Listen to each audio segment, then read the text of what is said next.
Welcome to Chris and Jen in the Morning, where it's always morning somewhere. This week, Chris and Jen talk about their engagement stories along with their spouses. These were recorded separately, then edited together. Find out how the stories differ and how the love remains the same.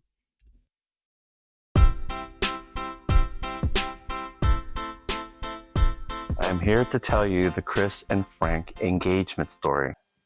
For me, our engagement story begins. I'm here to tell you the Chris and Frank engagement story. For me, our engagement story begins A couple of months prior to the date. We had gone out to dinner with our friend, and she had started a conversation about, have you guys thought about when you want to get married and all that? And we had thought about it, but we didn't really set the date or anything like that. Now, we were planning to go out to California to visit my family because Chris had met some of my family, but not my parents.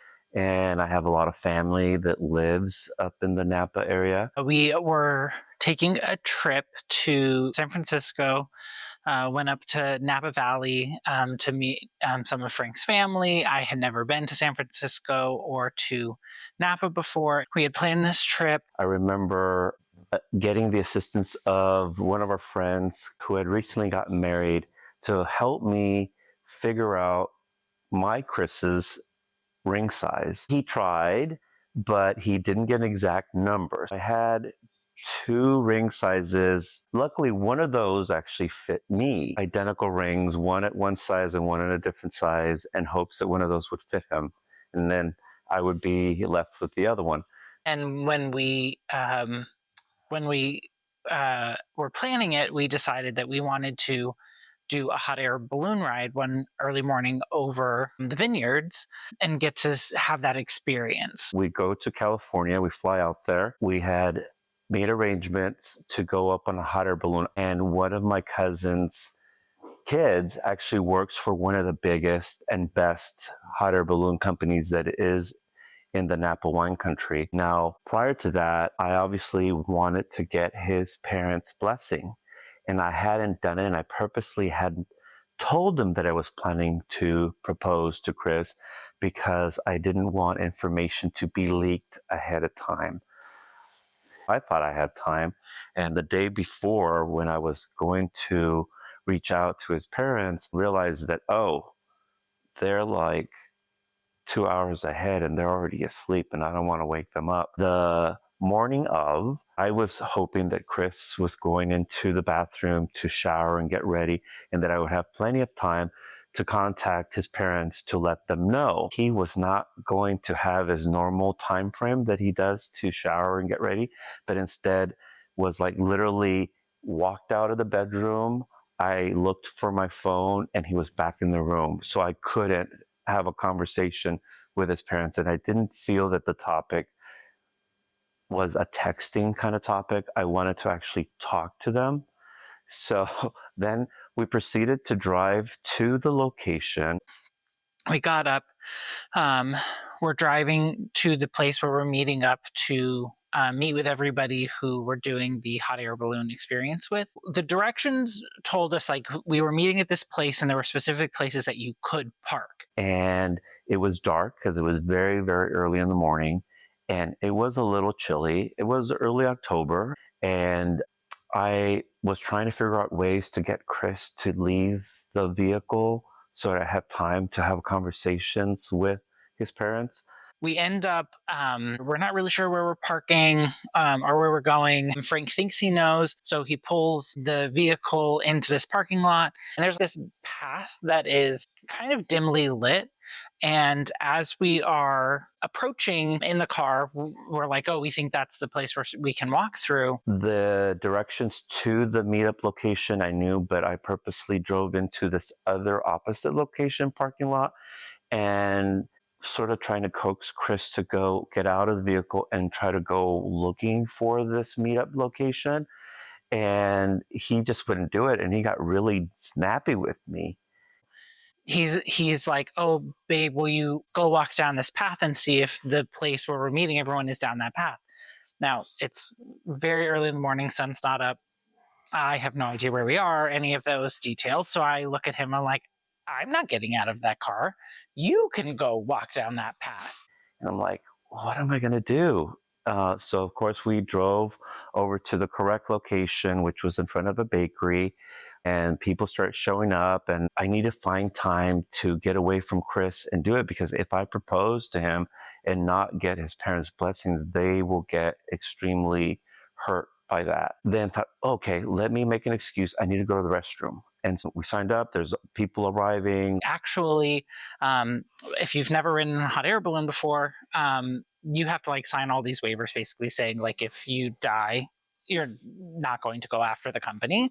So we like fill out these forms, have some coffee, some pastries, and then we end up getting in with the group. I said, I'm going to go run and find the restroom. Of course, I went and tried to get a hold of his parents, trying to do it to where I'm not gone too long, because he has a tendency to come look for me. I reach out, get his dad, tell his dad what my plan is. He had to reach out to speak to Chris's mom, and that he'd get back to me. I was there waiting to hear back, and time was going, and I'm like, okay, we've got literally minutes to get going. I was just waiting and waiting, and sure enough, I see Chris coming to find me.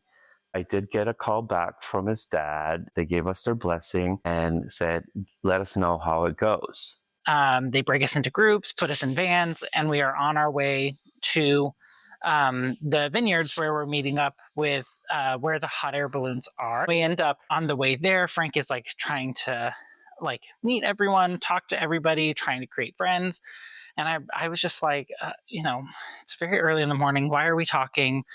All of us are under caffeinated. So the next mission I had was to try to befriend some of the other folks that are coming along on this hot air balloon. Of course, we don't know anybody because it's just the two of us and a bunch of other folks. And we get put into a van with other strangers, and there's a lot of people. It's very early. We've been given some coffee and some delicious pastries to munch on before we got on the van.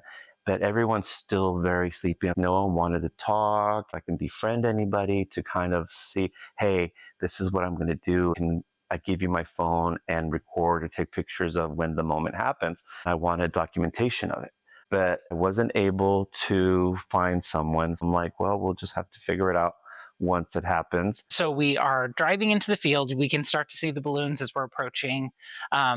And the driver of the van, who is part of the company, says, oh, you guys, I don't remember their names, but, you guys are going to be riding with Bob.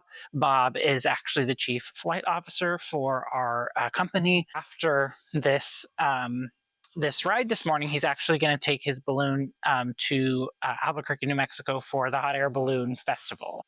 We end up like, oh, okay, that's kind of cool. Like I was a little anxious. I have a little bit of fear of heights. I wasn't like afraid to go on the hot air balloon, but I was kind of feeling like, oh, I'm going to probably have to do a lot of deep breathing.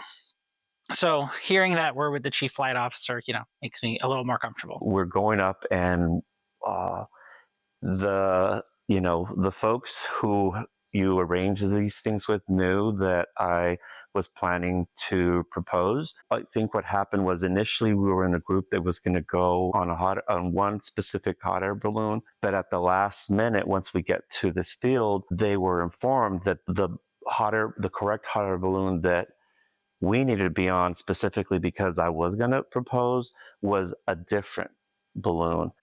So we get to the place where we're meeting the balloons, and we all pile out of the vehicles. And or as we're approaching the place where they're parking the vans, the lady who's driving the car gets like a call over her walkie-talkie, and she says to all of us, "Oh, change of plans. You're actually going to be riding with Fred." And I know that there's some sort of story about, we were going to get the most expert balloon guy to get on, who was going to be driving the initial hot air balloon. At the last minute, we got put on one where a local farmer has a passionate hobby of doing hot air balloons. And Fred is a local farmer who's very passionate about hot air ballooning, and so you'll be riding with him. So now we're like all piling out of the car. We are walking towards the balloon. And I kind of like grab Frank's arm and pull him back a little bit. We're towards the back of the group. And I said, we literally went from the chief flight officer to the to a farmer who has a passion.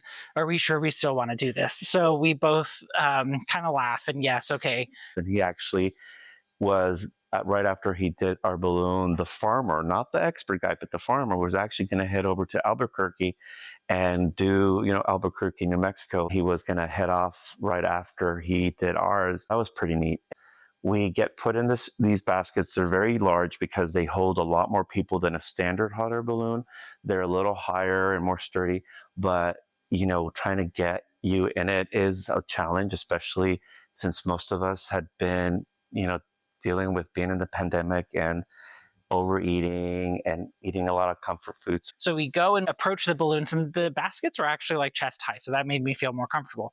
But we're in the balloons with several other people. And so as like you have to like climb up this basket and swing your leg over and hope you don't kick anybody and squeeze your way in. A lot of the folks, and including ourselves, were not in good shape. So it was quite a challenge getting shoved into the basket. So we made it, we got in, we start heading out, the other balloons start going off, and our balloon is the last balloon. It's towards the back, and in the background there's this cornfield. And as we start lifting off and they start letting go of the ropes that are keeping the basket down. So then we're all facing kind of out where the sun has started to come up. So the balloons start to lift off. It's really cool experience. There's a moment where you're told, okay, look back. But of course, everyone's looking forward towards the sun is just peeking out behind the mountains coming up. And of course, everyone's looking at that and taking pictures, but you're being asked to look behind. And then all of a sudden, the pilot says, oh, there's this message been left on the ground for you. And meaning the group. So, we're all pretty tight. So we like shuffle to turn around. And we look down and there's this big sign that says, will you marry me? Now, I thought this was my moment. Of course, I'm nervous because I'm like, okay, which ring should I try? Because it's going to suck if the ring that I put on doesn't fit or what. So I'm like trying to figure out which two that I have in my pocket. But guess what? Then all of a sudden, a couple on the complete opposite end of the basket, and mind you, there's about 15 other people in the middle. We're on one side, and this other couple decide that they're going to do a proposal as well. And all of a sudden, start applauding. You start to hear like applauding, and you look down, and on the other side of the balloon basket that we were in, there was a guy who had gotten down on his knee and was proposing to this woman. And so, like, we're all clapping. Oh, good for them! Congratulations!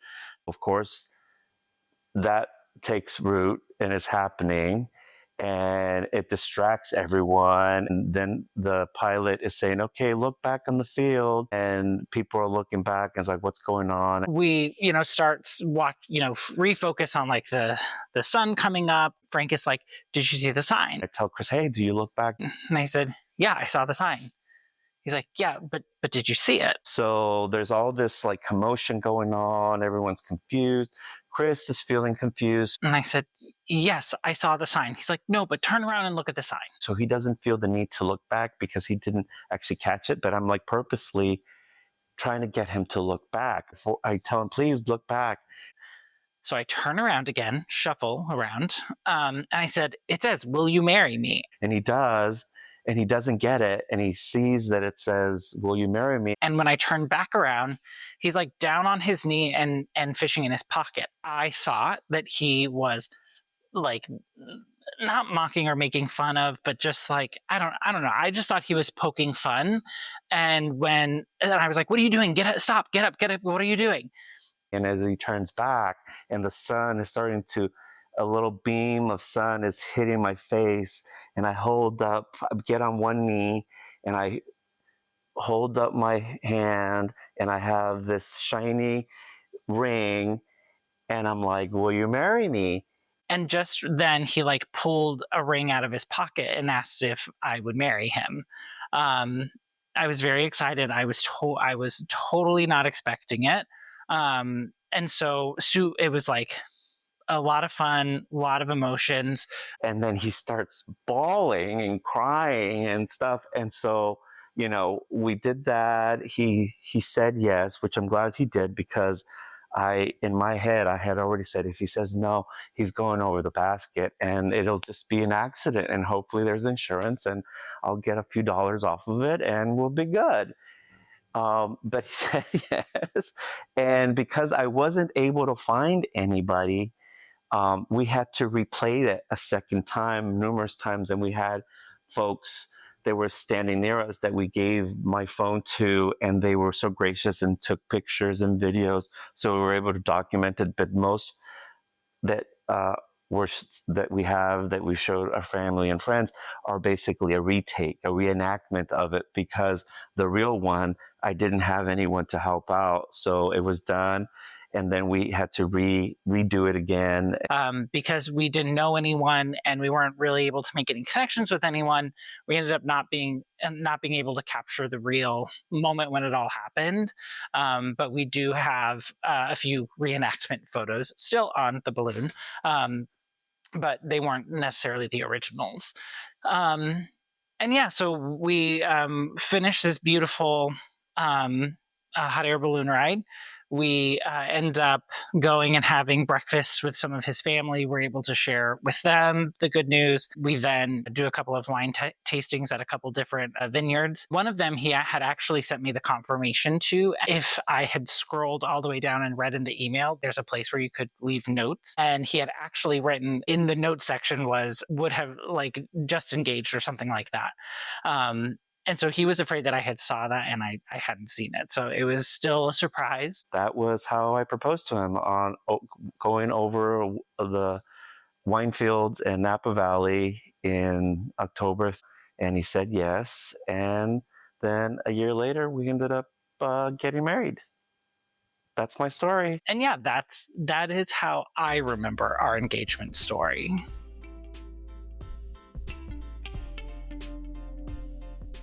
I'm here to tell you the Jen and Ace engagement story. For me, our story begins. I'm here to tell you the Jen and Ace engagement story. For me, it all begins on tax day. We were not yet married, obviously.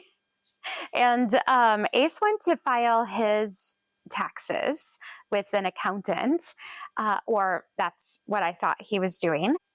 For me, it all begins when I first met her. There are a lot of times in life where coincidental meetings or finding someone unexpectedly can lead to many great things. This was one for me. I had just gotten out of the military and I was living alone in a nice apartment and kind of got a little lonely after a while. I picked up a part-time job, but I was still going to classes. Ended up in a class with a guy who was wanting to move out of his parents' home. And I offered, hey, I've got a spare bedroom. If you want to rent it from me, that'd be great. So he moved in with me. And probably 4 months later, he ended up asking, we were going to a movie, if he could bring somebody along. And it was at that point I was like, yeah, sure, I don't care. One of my best friends through high school happened to be his roommate in college. And he said, hey, you have got to meet my roommate. He's like super cool. And his name is Ace, and he was an MP in the Army. And I just was like, oh, this guy sounds like a real treat. Like, I have no interest in meeting him. And it wasn't like a fix up meet him. It was just like a, hey, like, this is my new friend and I want, you to know this person. And so we ended up meeting at a movie theater. He did tell me it was a girl that he had knew. I was like, sure, whatever. And we go to the movie theater, and I'm a person who always enjoys going to the movies early to get a good seat, to get situated, have drinks and snacks. I was very punctual. I was all about being on time. I do remember getting to the movie theater and then having to stand in the parking lot and wait and wait and wait. What seemed like a very long time to me, but I'm sure it was less than 10 minutes. And finally, Jen shows up. She rocks up in, to my mind, a ridiculous outfit, but one that I really appreciated because I like people who can express who they are regardless of whatever situation they find themselves in. And she had this like old Air Force jacket. She had on some what looked like capri pants or like some short pants and these like multicolored socks. I just remember thinking to myself, like, this is the type of woman that I would love to marry. Well, I realized that while I was standing on the sidewalk outside of the movie theater. The day we first met, we went to the movie, and then we went back and like chatted, and my friend went to work, and he was like, "Are you hungry?" And I was like, "I could eat." And he was like, "Well, I don't have any food here, but do you want to go to the Olive Garden?" And I had said, "Well, if they take checks." Because back then, like that was what we did. We had cash or we wrote checks. They didn't take checks. He ended up buying my meal, so he thinks that was a date. The first day that we met, I ordered the eggplant parmesan not because I like eggplant. He took me to the Olive Garden because that's where he and his family, when they came into town, always ate. Like it was like the place to go. It was the first thing he could think of, and eggplant parmesan was like the cheapest thing on the menu, so that's what I ordered. And he always thought I liked eggplant. I don't like eggplant. But let's fast forward, and time moves on. I had taken every advantage to see her, to invite her to things, to come out to meals, to do everything. I believe, in my mind, we started dating not too long after we met. But sometimes your fantasies take over from what is reality. Ace thought that we were actually dating before I thought that we were dating, and I found this out like 10 years into our marriage, is when I found out that he thought that we were dating when I thought we were just friends. So a little bit funny. When we finally got to be more serious, I remember thinking, this is somebody that I want to spend the rest of my life with. I just wanted to be sure that she also wanted those things. We were filling out a grocery list, and we had food and toiletries and all the other random things. I just wrote down wedding ring, like kind of as a whim. I kept thinking, like, she's going to read this list because we were going through and pricing everything out. Either I'm going to get one of two reactions. She is going to pull away from me, become distant or cold, or she's going to be very excited and want to really be happy. We were going down the list, and we finally get to the wedding ring, and I was a mess. I was just kind of on edge. And she gets to the wedding ring, and she just like scratches it out. She's like, "We don't got money for that." And then she just moves on nonchalantly. Okay, what Ace is going to tell you is that the first time he tried to propose was when we were making a grocery list to go to the store. I was writing down all these things on the list that we needed. He wrote down wedding ring with a question mark and passed it back to me. But I was very in the zone. I was on a mission of figuring out what we were going to buy for groceries and what we had the money for and what I had coupons for. I just crossed it out, and I said something to him like, "We don't have the money for that right now." I moved right along with the mission that I was on. I would tell you that if that is what he is considering as a proposal, then like he was doing it wrong. That is absolutely not how you propose. So I don't think that was a proposal. I think he was just kind of feeling things out, but he didn't catch at that time that I was not focused on anything but making that grocery list. So everything else was just kind of noise. So when he retells our engagement story, he thinks that's the first time that he tried to propose, but that's just wrong. That was not a proposal, and I don't accept that. I just, like, the bottom of the world just kind of fell out because I was expecting one of the two reactions of becoming cold and distant and like, "Oh, I think we need to take some time apart," or like, "Oh, be super excited, like, yes, let's do this." It was neither. It was none of the above. That was not a reaction that I was anticipating. Well, she didn't say no. I guess that's a yes in a, non-confirmational way. Well, I remember I started like preparing and like started getting everything in order. I was like, how much does a ring cost? I have to get her dad to say yes. I've got to make sure like everything's in order. And so as time went on, I knew that I wanted to do it on Valentine's Day, or at least as close to it as I could. I thought that would be super romantic. 2 weeks before this, I went and saw her father. I just remember sitting down with him and telling him, and I'm all nervous, that, hey, I want to marry your daughter. Here's how I'm going to take care of her. But he looked at me and he's like, well, it's about time. Like, really, what have you been waiting for? I remember walking out feeling like, all right, I've done everything. I've started all the plans for the proposal. And he came back to his apartment around lunchtime, and he had a bag of McDonald's food for himself that was like 3/4 eaten or something like that.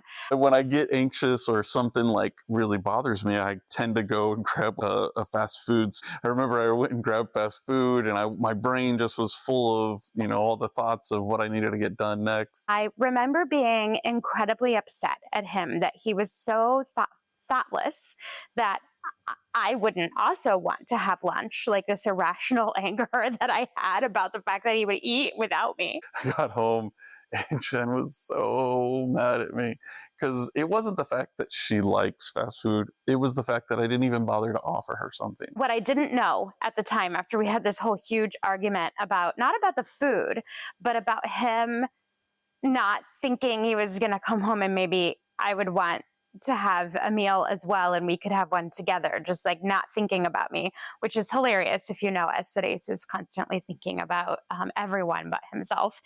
I remember just being very upset about that. I remember we just had a fight, and I can't remember exactly, but I'd said I was taking some documents to a tax person to finalize my taxes or something. I didn't have a good excuse when I came back and like why I was so full of anxiety. I just kept like, it's okay, I'm sorry, next time I'll do better, because here I was thinking like, the wedding and marriage, and here I am just messing it up on the first like go around. If you fast forward, that happened to be the day that he was talking to my parents about asking me to marry him, and he was really stressed about that whole conversation, and so he just was kind of not thinking about anything else, so it's kind of funny to know that that's what happened, and we had this whole fight, and he like a true knight in shining armor didn't argue back with the do you know what I was doing and what I just had to go through. So it's funny for me to think back and imagine that. But on the day that we actually got engaged, it was Valentine's Day, and we went out for a date. I wanted to really like redo the night we met the first time. We went to the movie theater that we had met at, and we went to a show and saw Chicago, and there was like a ton of people there that night. He recreated this and took us to the movie on Valentine's Day. We saw Chicago. That was in theaters at the time. We were leaving the theater, and I just like kept grabbing hold of her hand because I thought we'd get separated, and I really wanted to make the proposal on the little piece of sidewalk that we'd first met on. We come out of the movie. It's Valentine's Day, so it's a busy day at the movie theater. And we're in front of the theater on the sparkly concrete in front of the theater. We like walked out of the movie theater, just tons of people. It's like hustle and bustle, and everybody's got their popcorn, and people are coming into the movie theater, people are leaving. I maneuvered us, like I had to park in a certain area so that we would cross this part of the sidewalk. I got to that spot. And he like kneels down, and I think that he's tying his shoe. I was like, we're going to do this. I like drop to one knee. I reach in my pocket where I'd kept the ring all night, and I pulled the ring out. I look up at her and I start this whole thing about, and I'm just saying to him, like, get up. When two people meet, that sometimes special things happen. Why would you tie your shoe here? And she's the thing that's most special to me, and that I want the rest of our lives to be. This is a really busy place. As great as what our life had been up to that point, if not better. Everybody's coming and going. Like, this isn't the place to tie your shoe. She just was looking at me, and she's like, can you please tie your shoe later? We need to get out of everybody's way. And that's all I'm hearing inside my head. I just was like holding this box with the ring. Do I need to go through this again? Do I need to like reestablish what I just said? But what's happening is he's actually delivering this beautiful, eloquent, romantic monologue, telling me how much he loves me and wants me to marry him. And I'm missing the whole thing. And so all of a sudden I come out of my get up, what are you doing? Why would you tie your shoe here? To the ring that he's holding up. And I realize, oh my gosh, he's asking me to marry him. So I miss everything that he has said. Then there was like this dawning on her face of like, what is he holding? Why is he holding that up to me? Oh, that's a box. Oh, there's a ring in the box. Oh, he's proposing. And it was like this whole myriad of like emotions crossing her face. And then she goes, oh, yeah. But she never said yes. I just remember him saying, so will you? Like I hadn't given him an answer. She just was like, oh, yeah. And so I just was still sitting there on the sidewalk, all these people milling around. I think like some people had stopped at this point. And she just kept looking at me. And I finally was like, so are you saying yes? Or she finally said yes. And so I was like, oh my gosh, of course, yes. And I was like, all right, cool. Yeah. Great. And everybody around us is, like cheering and all of this. It like got up and I pulled the ring out of the box. And of course, this was one of my first like learning experience with jewelry, that you need to like steal a ring that fits their hand beforehand so you can get the ring properly sized. And we go to put the ring on and it's too small. And so I am just like, well, I'm going to wear this ring anyway. So I jam it on and because she like put the ring on, and I remember it was a really like snug fit. We get to the car and I'm like, oh my gosh, is that too small? Are you okay? And she's like, oh yeah, it's great. We get to the restaurant that we were going to. I just remember thinking, oh my gosh, that ring's way too small for her finger and it's going to hurt her and we're going to have to get it cut off. And so he took me on Valentine's Day, the night he proposed, to the Olive Garden for dinner to recreate that first day that we met. I did not have the eggplant parmesan, but my finger was so swollen from having the ring on it that was just too tight.